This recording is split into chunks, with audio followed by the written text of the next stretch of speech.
The church was silent for a moment, until the laughter started. Clara Monroe stood in her plain white dress, hands trembling as the whispers grew louder. "She's 43, one woman hissed. "He didn't even show up," another giggled. The groom, a wealthy rancher named Everett Dawes, had promised her a future, writing letter after letter about his grand house, his aching loneliness, and how he wanted a woman with experience, not just a pretty face. But now, Clara stood alone at the altar, the preacher awkwardly shifting, the pews packed with townsfolk who had come more for the spectacle than the blessing. A child pointed and asked loudly, "Why is the bride crying?" Clara turned away quickly, clutching her bouquet tighter, her face flushed with shame and disbelief. She had traveled 5 days by stagecoach for this. She had sold her mother's brooch just to afford the lace gloves. And Everett? He had sent a message that morning through a stable boy. "Changed my mind. Too old." That was all. No apology, no farewell, just abandonment in front of a town that fed on scandal like coyotes on scraps. Clara stepped down from the altar, her head high though her vision blurred with tears. She didn't see the man in the back row stand, didn't notice the way he had clenched his jaw during the laughter. His name was Eli Ward, a ranch hand with no land to his name, boots worn to the sole, hat frayed at the brim. But when Clara passed him in the aisle, her bouquet brushing his coat, something inside him moved. Something he hadn't felt since the war. As the doors creaked open and Clara prepared to leave with nothing but humiliation, Eli stepped forward. "Wait," he said, his voice low but steady. Every head turned. Clara froze. "You don't have to leave this church ashamed," he added, clearing his throat. "You came here to be married. I got no money, no land. But if you'll have me, I'll stand beside you." Gasps filled the chapel. Even the preacher blinked in shock. Clara turned slowly, tears tracing lines over her cheeks. She didn't know this man, but something about his voice, raw, honest, without pity, stopped the ache for a moment, and she whispered, "Yes." The church was still. Even the wind outside seemed to hush as Eli and Clara stood before the altar, two strangers bound by something neither could name yet. The preacher hesitated, glancing between them, then opened his Bible with a slow nod. No music played. No candles flickered. But in that quiet, something sacred settled, more real than any celebration. Clara's hands were still shaking, but when Eli took them in his rough, calloused palms, the trembling slowed. His skin was warm, grounded. She could smell hay and smoke on him. He wasn't a man of wealth or poetry, but he didn't flinch when her age or her tears stared back at him. And in that moment, Clara realized no one had ever looked at her like that. Not with pity, not with judgment, but with a kind of silent respect. "Do you take this woman?" the preacher began, and Eli answered before he could finish. "I do." His voice wasn't loud, but it was certain. And when the preacher turned to her, Clara hesitated for only a breath. "I do," she whispered. Murmurs rippled through the pews like wind over wheat. Some shook their heads, some smirked. But one or two people who knew loss, who'd felt shame and tasted grit, nodded with something close to approval. When the preacher pronounced them husband and wife, there was no kiss. Just a long, silent look between them. Then Eli took her hand again, led her down the aisle past the same people who had laughed only minutes ago. They didn't speak until they were outside, standing in the sunlight that felt too bright for such a raw moment. Clara cleared her throat. "You don't even know me." Eli shrugged. "I know you didn't deserve that." She studied him for a long second, unsure whether to cry or smile. "You really don't have anything?" He gave a half smile. A shack west of the river? 2 goats, 1 stubborn mule. A laugh escaped her lips before she could stop it. Small, broken, but real. Sounds perfect, she said. Eli looked surprised, then tipped his hat with a shy grin. Then let's go home, Mrs. Ward. And just like that, a woman discarded in front of God, and gossip climbed into a borrowed wagon beside a man who had nothing, but offered her everything he had. The road west was long and rutted, dust rising behind the wagon wheels like a trail of old memories neither of them wanted to speak aloud. Clara sat upright on the wooden seat beside Eli, her wedding dress wrinkled and her gloves dirty, but her posture still regal. Eli didn't talk much. He just held the reins loosely, guiding the mule with quiet commands and glancing at her every so often, as if to make sure she was still there. They passed fields of scrub grass, a dry riverbed, and finally reached a sloping hill with a crooked fence and a roof that leaned slightly to the left. It's not much, he muttered, pulling the mule to a stop. Clara stared at the small cabin with its leaning porch, cracked window panes, and an outhouse tucked behind the shed. 2 goats bleated from a pen nearby, one already sticking its head through the fence to inspect her skirt. She stepped down from the wagon slowly, letting her boots touch the earth with quiet reverence. It's more than I had this morning, she said. Inside, the cabin smelled of pine and ash, a single cot, a wood stove, and a small table with 2 mismatched chairs. A rusted tin wash basin sat in the corner, and a blanket Eli clearly hadn't intended anyone else to see was folded with surprising care. You can take the bed, he said, scratching his neck. I'll sleep out in the barn. Clara turned to him. I'm not a porcelain doll. I can handle a cot.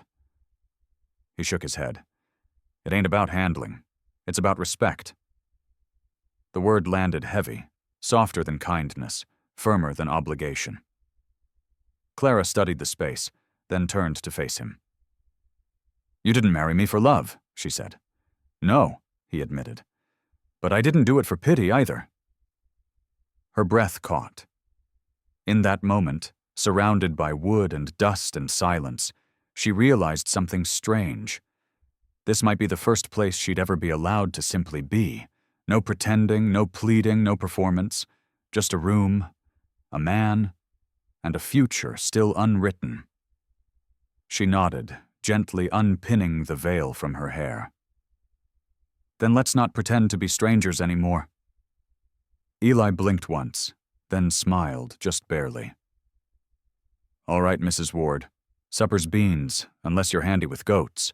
By morning, Clara had braided her hair back, rolled up her sleeves, and was standing ankle-deep in goat manure with a bucket in one hand and a glare in her eyes.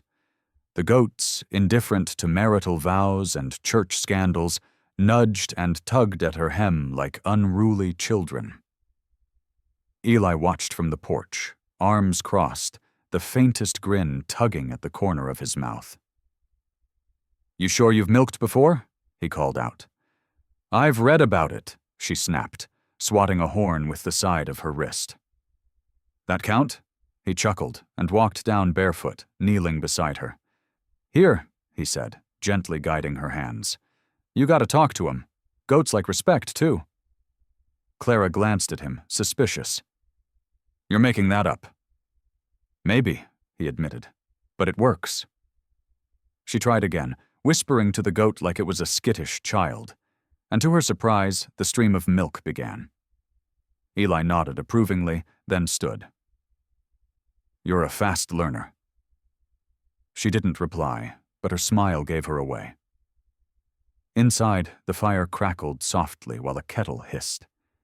Eli moved with a kind of gentleness that wasn't soft, but earned, his motions careful, as if the walls themselves deserved kindness. Clara wiped her hands on her apron, her wedding dress now folded away in a corner, and watched him stir the pot. You were in the war, she said, more statement than question. He nodded. Weren't much good at it.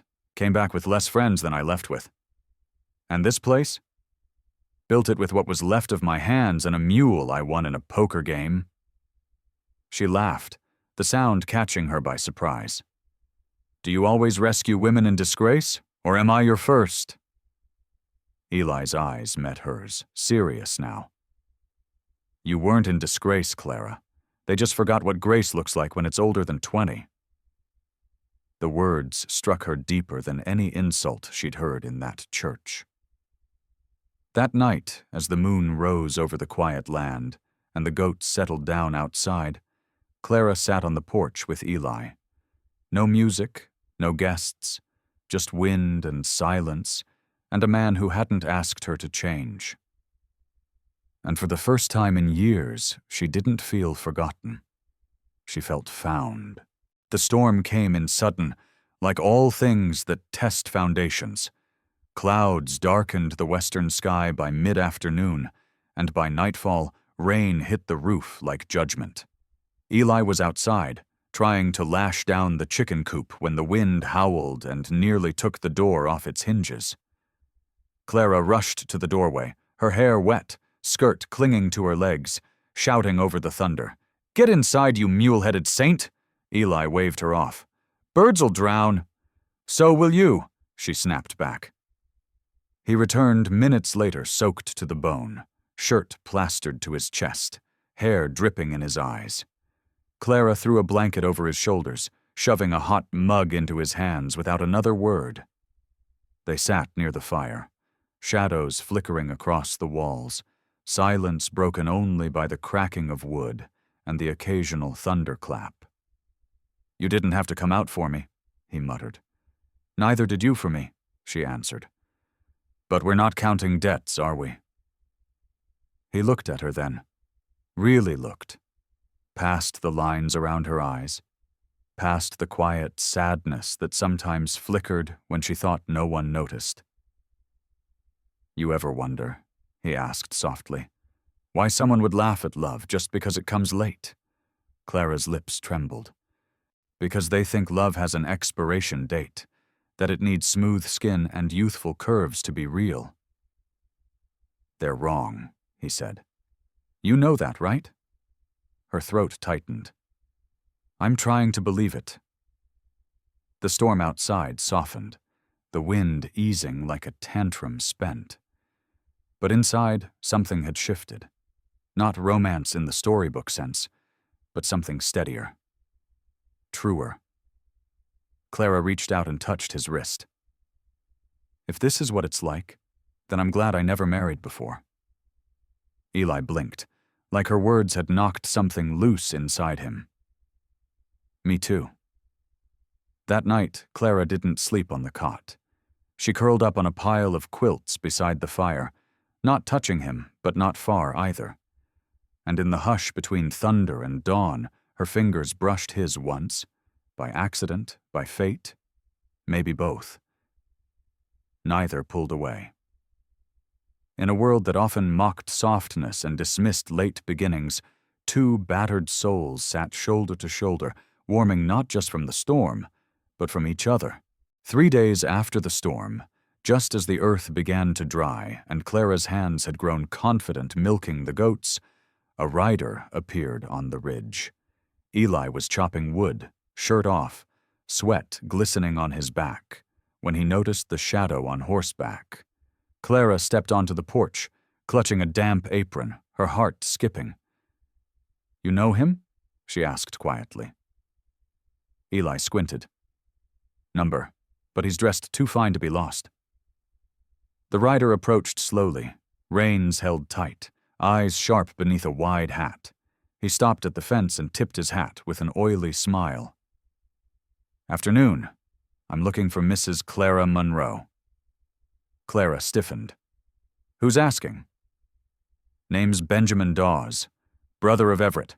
My kin was supposed to marry you before he, well, made a mess of things." Eli's shoulders tensed. "What do you want with her now?" Benjamin dismounted, dusting off his coat like he owned the land beneath his boots. "Everett passed.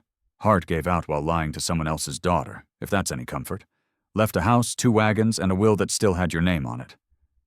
Clara blinked, stunned. You're saying he left me his estate? Or didn't bother to update the documents? Either way, the judge says you're legally entitled to claim it, if you want it. She didn't answer right away. Eli stepped closer, his presence quiet but solid beside her. Benjamin's eyes flicked between them. I see you've landed somewhere. Rustic.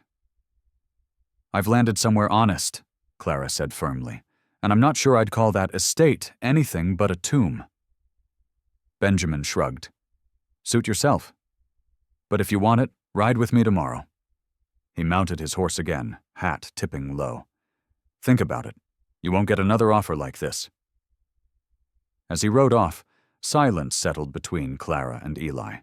The air felt heavier than before. Eli didn't speak first. He rarely did. Clara turned to him. It's a lot to walk away from. He nodded slowly. But some things weigh more than land. She looked at him. Truly looked. You worried I'll go? No, he said after a long pause. I'm just worried you'll think you should. That night, Clara stood by the fire, holding the will in her hand. Her past had sent an invitation. But for the first time in her life, her future had a voice. And it sounded like Eli. Clara sat alone at the table long after the goats had been fed, the dishes dried, and Eli had gone out to mend the fence. The will lay flat before her, the paper creased where her fingers had gripped it too tight. Her name, Clara Monroe, inked in neat legal script, the promise of a warm bed, a stone hearth, and enough silverware for a dozen guests. But that house had been built on flattery, on a man who had summoned her like an order and dropped her like an inconvenience. She traced the letters slowly, then looked toward the door, half expecting Eli to come back in and tell her what to do. But he didn't. And that, more than anything, made her realize he never would. This choice was hers. The fire popped in the stove. She rose quietly, walked over and stared into the flames. The paper trembled in her hand. Not from fear, but clarity. With one breath, she fed the will into the fire. It curled at the edges, blackened, then turned to ash. Clara didn't cry. She didn't speak. But as the smoke rose, something inside her settled. Eli returned at dusk, boots muddy, a fresh scrape on his wrist from barbed wire. She was already cooking, a stew bubbling with the last of the root vegetables. He paused in the doorway, catching the faint smell of scorched paper. So? He asked, eyes scanning her face. Clara wiped her hands on a cloth. I figured you were right, she said without looking at him. Some things weigh more than land. Eli exhaled, slow and quiet. You sure? She met his gaze, steady as the fire. I've never been surer of anything in my life. He nodded once, then twice, stepping inside like a man unsure if he was dreaming. I don't have much, he said again, voice lower now. But it's yours, all of it. Clara smiled, ladling stew into 2 bowls. You're wrong, she said gently. You have everything that matters.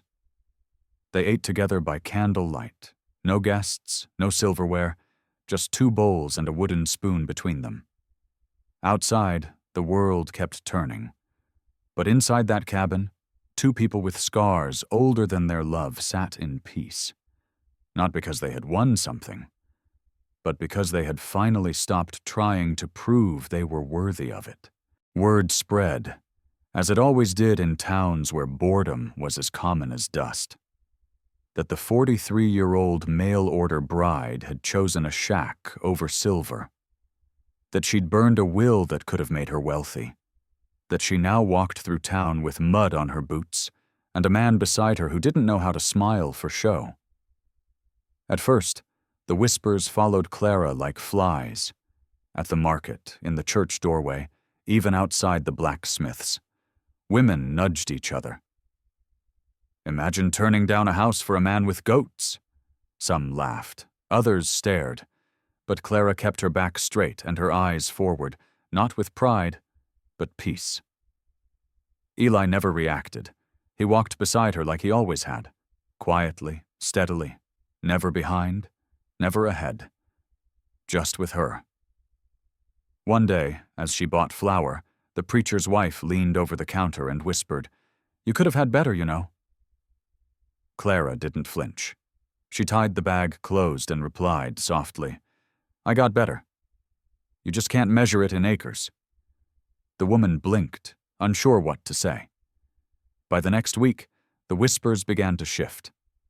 The saloon owner's daughter saw Clara tending to an injured boy on the road. The general store clerk noticed Eli fixing a neighbor's fence without being asked. And one morning when a fire broke out near the mill, it was Clara who organized a bucket line, while Eli carried 2 children through the smoke. No one whispered that day. A week later, the widow down the lane sent Clara a pie with no note. 2 boys came by asking if Eli could show them how to mend a saddle. And slowly, the laughter faded, not because it was silenced, but because it lost its place. Clara sat on the porch that evening, watching the goats nibble grass near the fence. Eli brought her a cup of coffee, then sat beside her. "Still think you made the right choice?" he asked with a grin. "Every day," she said, taking his hand. "Even when the stew burns." He chuckled.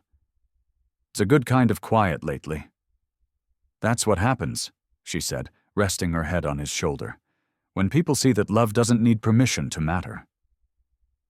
And under that vast western sky, the kind where only truth echoed back, 2 ordinary people loved each other the only way that mattered, without apology. Clara found the copper band near the bottom of Eli's old tool chest. It was tucked in a worn leather pouch, wrapped in a strip of cloth so soft and faded it had likely belonged to someone long gone. When she brought it into the light, she saw that the band was rough and uneven, clearly handmade. Nothing polished, nothing precious, except for the way Eli stared at it when he walked through the door and saw it in her hand. "That was my mother's," he said quietly, setting down the bucket he carried. "Pa made it with scrap from a wagon wheel." Clara turned it in her fingers, the metal warm now. "You never offered it." "Didn't think I had the right," he murmured. "Didn't think you'd want something that humble." She walked over to him slowly, pressing the ring into his palm. "It's more honest than anything I've ever worn." His eyes flickered up to hers, searching. "You want it?" "I want the life that comes with it. I already chose you, Eli. The church said the words. But this feels like the rest of the promise." He hesitated only a breath before slipping the ring onto her finger. It didn't fit perfectly, but she didn't care. It felt like it belonged. That evening, he lit a lantern and placed it on the table as the sun dipped low. No guests, no speeches, just the 2 of them, hands folded together over a chipped table. "You're the bravest woman I've ever met," he told her. "Number just the one who got tired of pretending I didn't deserve more." "You do," he said simply, "and I'll spend what's left of my life proving it." They didn't dance that night, but they did laugh. At nothing and everything. At the goat who tried to eat Clara's bonnet. At Eli's story about losing his pants in a creek as a boy. At how sometimes the most beautiful things grow in the cracks left behind by broken dreams. Outside, the stars blinked quietly in the sky, indifferent to wealth or age or scandal. But inside that cabin, a woman who had been discarded and a man who had lived too long without touch found something rare. A ring, a vow, and peace that couldn't be bought. Spring came late that year, as if the land itself had paused to watch a story unfold that no one expected to last. But the flowers still bloomed, the creek ran higher, and Clara Monroe Ward once laughed out of a church, now walked through town with quiet eyes and dirt beneath her nails, unapologetic, unhurried, and deeply loved. She had planted a small garden behind the cabin, her hands rough from work but steadier than ever. Eli had built her a new table from fallen cedar, and on Sundays they ate outside in the sun. No choir, no sermons, just the song of birds and the hum of bees that didn't care whether a woman wore lace or lived in a shack. One afternoon, Clara returned to town to buy thread, and the same preacher who had watched her weep at the altar stood by the steps with a book in his hand. He looked up, then looked away, but this time with something close to shame. She nodded politely and walked past. It wasn't revenge she carried. It was dignity, the kind no one could take once she stopped asking for it. That evening, a letter arrived from back east. A cousin who had once called her hopeless now wrote to ask how she'd found happiness in such a lonely place. Clara folded the letter slowly, tucked it into the fire, without reading the rest. "You all right?" Eli asked, stepping inside with his sleeves rolled and cheeks flushed from work. "Better than all right," she smiled. "Someone thinks I'm lonely." He tilted his head, half smiling. "Are you?" Clara crossed the room, touched his face, and kissed him, not out of habit, but out of full-hearted choice. "Not even for a breath." Later that night, as they lay beneath the stars on a blanket behind the cabin, goats rustling nearby and the wind whispering through the grass, Clara whispered, "They thought I was too old, too plain, too late." Eli turned to her, brushing his fingers along the copper ring on her hand. They were wrong. "They were loud," she said, "but not right." And with that, she closed her eyes, resting her head against the man who gave her nothing that could be weighed, but everything that could be felt. In the silence that followed, one truth remained. They could mock her, forget her, dismiss her, but they could never break her.